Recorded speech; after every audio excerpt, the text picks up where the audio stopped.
Affaire Betaram, François Bayrou va-t-il s'en sortir? A-t-il encore un avenir politique? Va-t-il démissionner, être remercié? Que sais-je? Bonjour, bonjour mes petits pains, je suis ravie de vous retrouver pour la deuxième vidéo de la journée, que je ne mettrai peut-être en ligne que demain, on va voir. Et là, j'avais envie d'aller regarder du côté de notre tout nouveau Premier ministre, parce que je crois qu'il a été élu juste avant Noël. François Bayrou. Alors, je suis allée faire un petit check sur Wikipédia, donc là j'y suis. Il est né le 25 mai 51, ce qui veut dire qu'il a donc 73 ans. Il est dans la politique depuis très longtemps et il a été entre autres, là pour ce qui nous concerne plus spécifiquement, il a déjà été garde des Sceaux, donc ça n'est pas rien, député européen, il a été président de différents partis politiques, dont du MoDem, dont il est le fondateur donc depuis 2007, et très intéressant, il a été ministre de l'Éducation nationale, tout de même pendant 4 ans, 2 mois et 3 jours, sous Mitterrand et Chirac, et il succède à Jack Lang, ça n'est pas rien, et à François Fillon. Il est bien évidemment le président du Conseil général des Pyrénées-Atlantiques depuis de 1992 à 2001. Bref, toujours maire de Pau, etc., etc.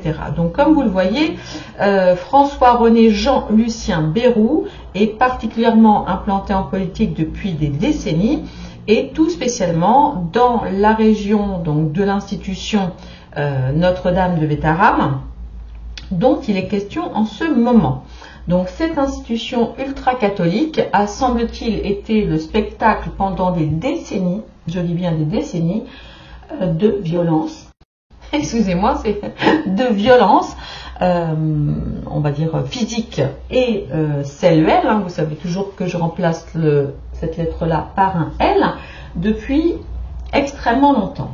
Donc je vais y revenir, mais juste avant, c'est vrai que j'avais oublié, et possiblement vous aussi, il s'est présenté à 3 reprises à l'élection présidentielle, et il est souvent arrivé donc 4e et 5e jusqu'à 2017 où en fait il a renoncé à se présenter au profit d'un soutien à Emmanuel Macron.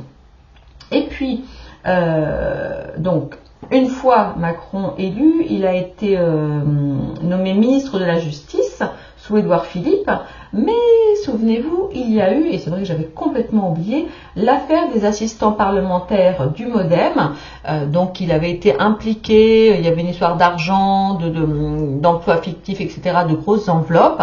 Visiblement, ses collaborateurs avaient été davantage inquiétés que lui, mais lui, eh bien écoutez, il a quand même beaucoup de chance, cet homme-là, il a été relaxé.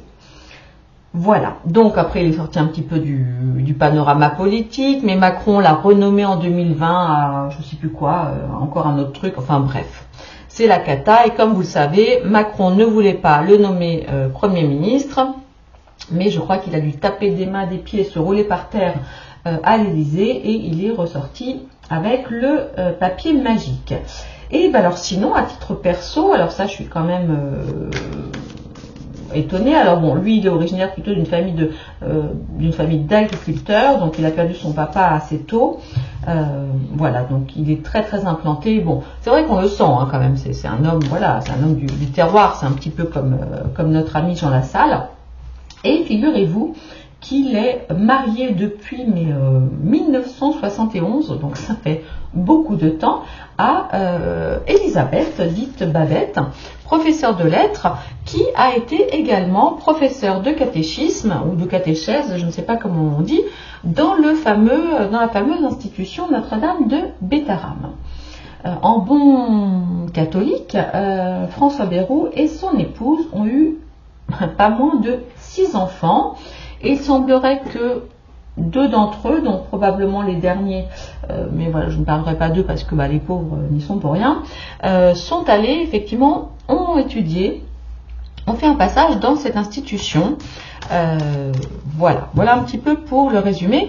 Et en fait, c'est l'argument employé par François Bayrou. Il a été interviewé par Paul, j'ai oublié comment, un monsieur de LFI à l'Assemblée, qui en gros lui a dit, écoutez Monsieur Bayrou, tout le monde sait que vous saviez et que vous avez en plus de ça été interpellé à plusieurs reprises également du temps où vous étiez ministre de l'Éducation et vous n'avez rien fait. Donc c'est à quoi M. Bayrou a répondu, mais pensez-vous que si j'avais su, j'aurais laissé mes enfants dans cette école?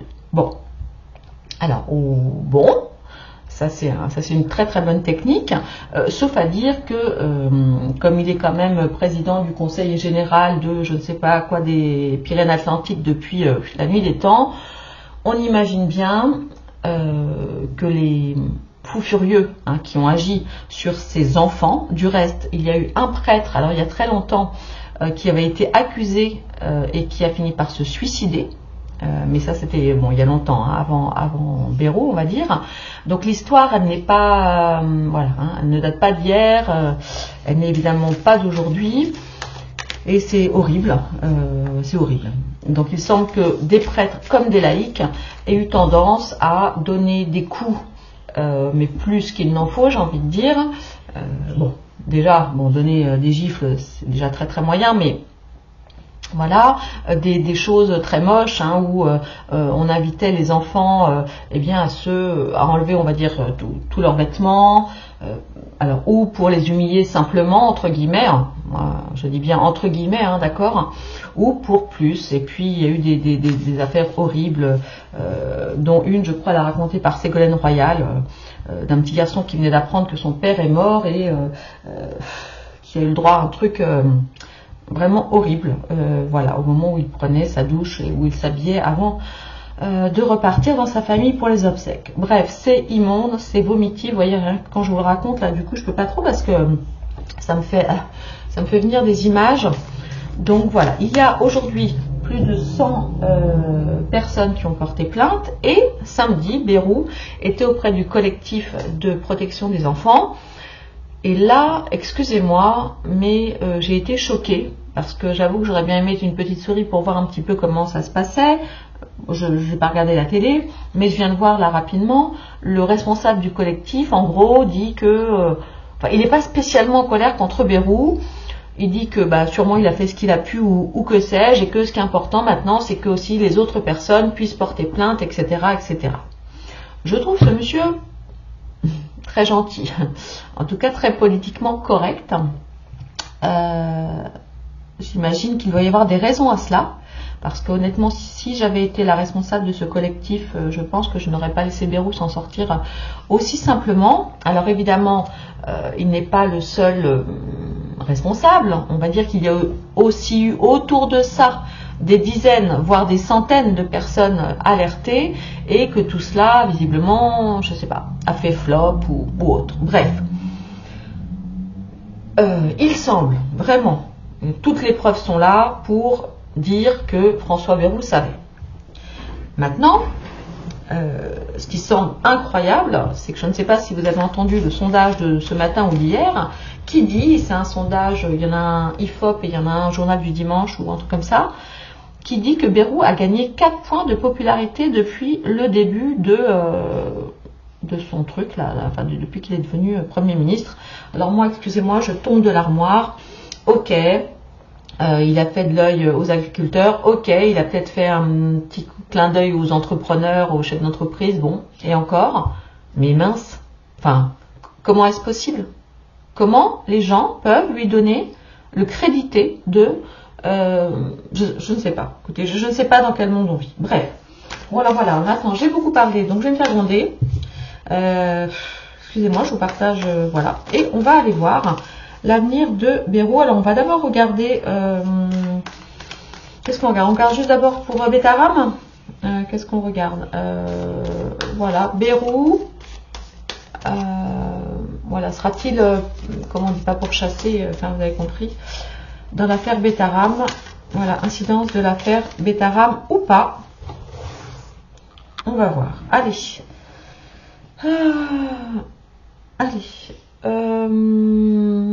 Qu'est-ce qu'on peut poser comme question? Regardons, voilà, la position, comment il se sent. Est-ce qu'il y a une implication particulière de François Bayrou dans le dossier Betaram. Voilà ce qui irait contre François Bayrou. Les forces en présence. Le résultat. Et on va tirer. J'avais celle-là aussi qui me faisait de l'œil. On va regarder. Hop. Excusez-moi, je sais que j'ai beaucoup parlé. Vous n'aimez pas ça. Alors, un partenariat, association, couple, mariage.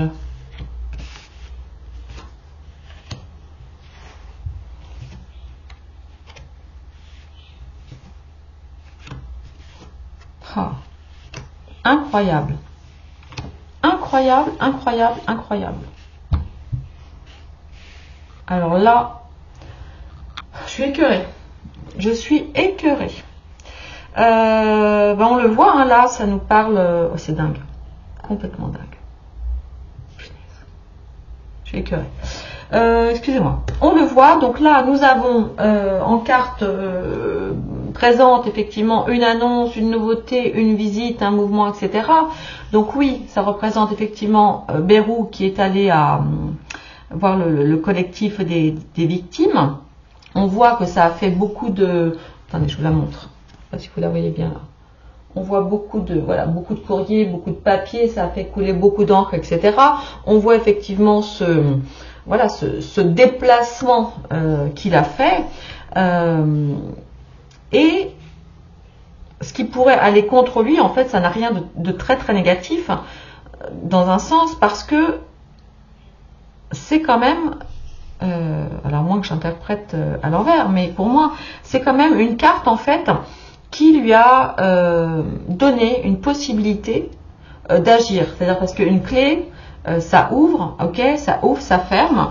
Donc on peut aller dans un sens ou dans une autre. Et ce qui a pu aller contre lui éventuellement, c'est certains choix qu'il a pu prendre à un certain moment. Mais là, j'avoue que ça me paraît vraiment surréaliste. Il a choisi, honnêtement, je ne sais pas comment il a pu faire. Moi, je n'aurais pas eu le courage, si j'avais été à sa place, d'aller face à ces gens du collectif. Voilà, mais on le voit, on le voit. Il y a au niveau des forces en présence des mensonges, de l'escroquerie, des choses vraiment dégueu. Hein. On a vraiment, voilà, la carte vol-perte.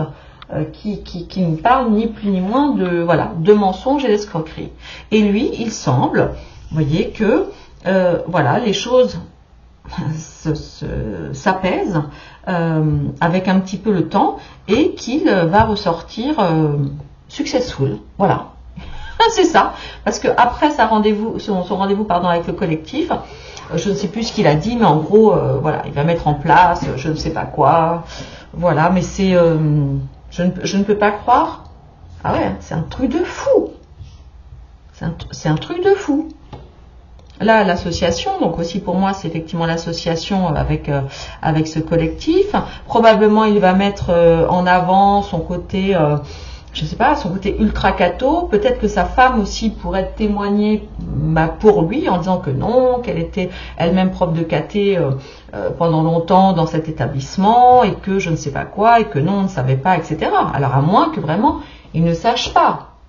Mais comment c'est possible? Vous avez vu le juge, enfin un vieux monsieur, c'est un vieux juge à la retraite, je crois, qui a d'ailleurs pris sa retraite de manière anticipée. J'avais vu cette petite vidéo et le papy, enfin, disait clairement que François Bayrou était parfaitement au courant. Donc après, François Bayrou dit que c'était juste un voisin et qu'ils avaient discuté un petit peu comme qui dirait entre deux portes, vous voyez, entre deux haies là, de jardin, peut-être de paires de claques qui auraient pu, mais enfin bon, écoutez, ça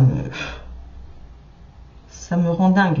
Mais là, dans un premier temps, voilà, dans un premier temps en tout cas, c'est la grâce, c'est la réussite. C'est un truc de fou. C'est un truc de fou, alors qu'on a bien le mensonge et l'escroquerie. Donc, mensonge et escroquerie, enfin, excusez-moi, enfin, ça veut quand même dire qu'il savait, quoi. Mais non, il va s'en sortir. Hein. En tout cas, par rapport à ce dossier, je peux pas y croire. Je peux pas y croire. On va aller voir. Voilà.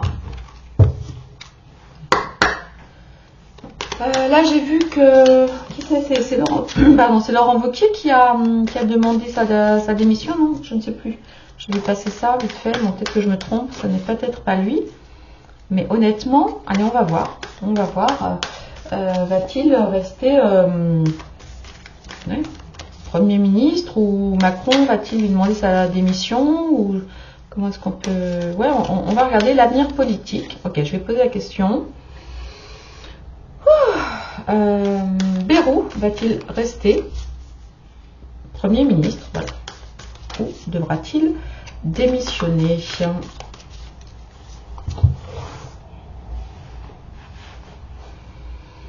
Alors, Bayrou, Premier ministre.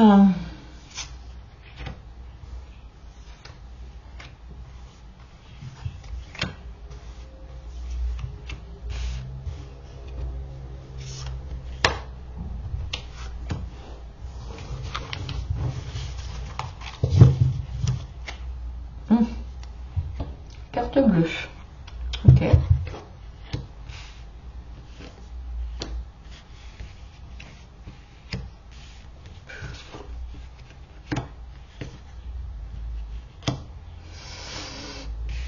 Eh bien, on a quand même la fortune là. Ben, j'ai envie de dire que plutôt oui. Hein. Plutôt oui, plutôt oui. C'est tout à fait possible, ou en tous les cas, s'il part, ça ne sera pas de manière honteuse. Peut-être qu'il partira parce qu'il est malade, ou peut-être c'est ce qu'il sera dit. Donc là, aujourd'hui, on nous dit en gros, voilà, que, on le sait, hein, il est là en même temps. Depuis longtemps, hein, c'est un vieux politicard, d'une part. On nous dit qu'il y a un dossier en référence avec le passé, donc c'est effectivement possiblement donc le dossier Betaram, entre autres, hein, parce que je vous dis, il y a eu aussi le dossier des je sais plus quoi parlementaires, etc. En 2018, je crois. Ouais, c'est ça. En même temps, donc ça nous parle de temps, donc le sablier, on le sait, c'est quand même en même temps quelque chose d'assez court, d'accord? Mais il est quand même bien enraciné, hein, parce que c'est aussi ça, hein, la carte héritage, ça nous parle des racines, ça nous parle de la transmission et du passé. Donc, c'est pas une carte particulièrement positive, ce n'est pas une carte particulièrement positive. Ce qui pourrait aller contre lui, donc c'est la carte de la nativité. Donc la carte de la nativité, au demeurant, c'est censé être une super bonne carte.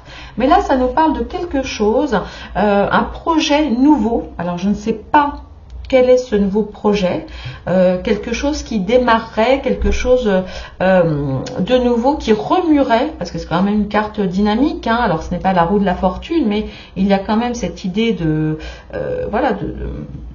dynamisme et de naissance. Donc un nouveau projet, alors je ne sais pas de quoi on parle, peut-être que cela pourrait lui mettre effectivement, lui donner quelques problématiques à rester Premier ministre, mais encore que, hein, je vous dis, c'est très, en fait là c'est moyen clair. Alors on voit qu'il y a, parce que nous avons la carte de la table, hein, on voit qu'il y a très probablement, pardon, excusez-moi, voilà, je vous la montre bien là, en plus je l'adore cette carte, j'arrive pas à faire la mise au point. Ensuite, vous la voyez? Ok, bon, bref, j'ai du mal, hein. J'ai du mal, bon bref, la carte de la table. Donc ça nous parle, c'est une des cartes d'ailleurs qui était sortie sur Candace Owens.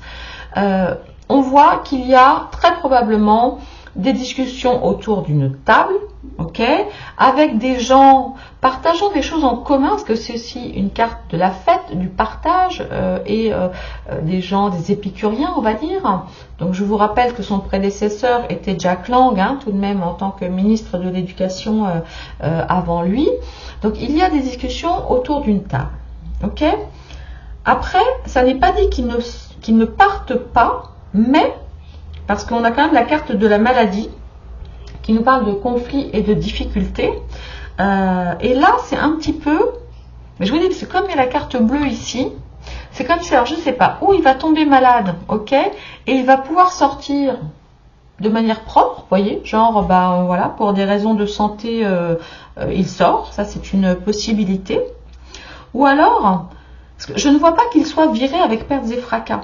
Vous voyez, parce que là, bon, la maladie, c'est pas seulement la carte de la maladie au sens de la santé, ça nous parle, voilà, de difficultés, peut-être de manipulation, donc peut-être, alors, où il est pris, parce que vous voyez, on a quand même l'espèce de grand aigle, grand condor, ou que sais-je, qui tient cette espèce de petite bestiole, voilà, qui est juste là, un petit peu bizarre.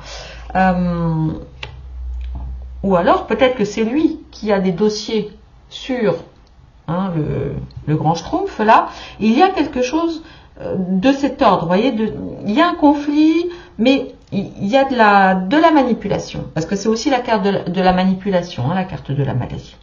Et là, c'est un petit peu comme si, finalement, peut-être qu'il risque de se retrouver avec comme un choix, parce que là, il y a quand même une ouverture. Vous voyez, on n'a pas la carte du départ, on a la carte de la destinée qu'on a déjà eu tout à l'heure. Peut-être qu'une opportunité nouvelle va lui être donnée. Donc, vous voyez, peut-être qu'il va partir, mais pour un autre poste ou pour une autre chose. Je veux dire, à moins qu'il nous joue vraiment la carte de la maladie, ce qui n'est pas impossible. Hein. Ah ouais, non, ça n'est pas du tout impossible. Donc moi, pour le moment, en tout cas, je ne le vois pas partir dans le sens avec pertes et fracas. Vous voyez, je vois pas qu'on va le mettre dehors, en fait. Bon, après, évidemment, c'est toujours pareil, je peux me tromper, mais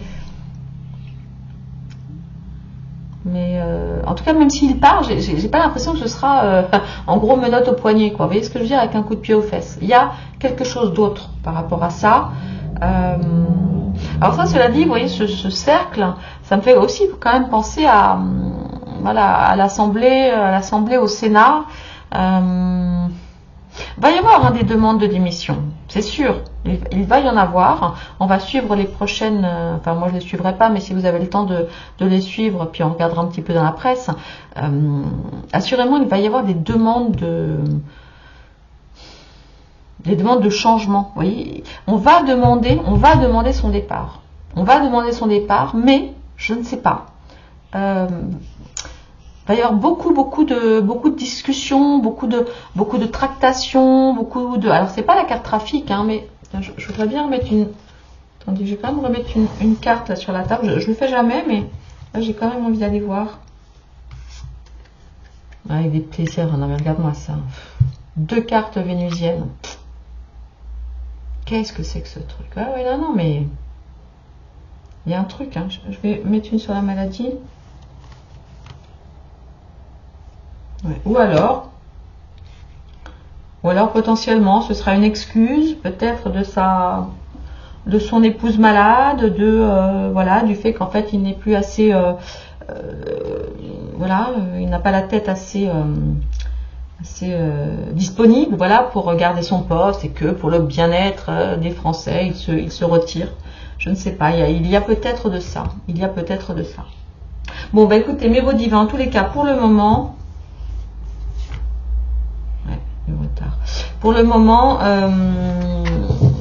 je ne vois pas qu'il va être viré avec pertes et fracas. Honnêtement, non. Même si je suis écœurée. Mais bon, je pense comme vous tous, comme vous toutes. Honnêtement, comment ce monsieur n'a-t-il pas pu être informé? Comment est-ce possible? C'est impossible. C'est un truc de fou. Mais il n'y a pas que lui, hein, parce que c'est vrai qu'il n'y a pas que lui. Qu'ont fait les magistrats, les juges, la police? Que s'est-il réellement passé? Bon, mis à part ce prêtre qui s'était suicidé, et franchement, qu'il aille cramer en enfer, celui-là. Bon, écoutez, allez. Ça m'a tendu. Ça m'a tendu les cervicales. Bon, je vous fais des beaux bisous, oui, des très très beaux bisous. Portez-vous bien, prenez soin de vous, et franchement, c'est vrai que, bon allez, on a passé encore 25 minutes de trop à regarder ces crétins là, mais bon. Bon allez, je vous fais des gros bisous.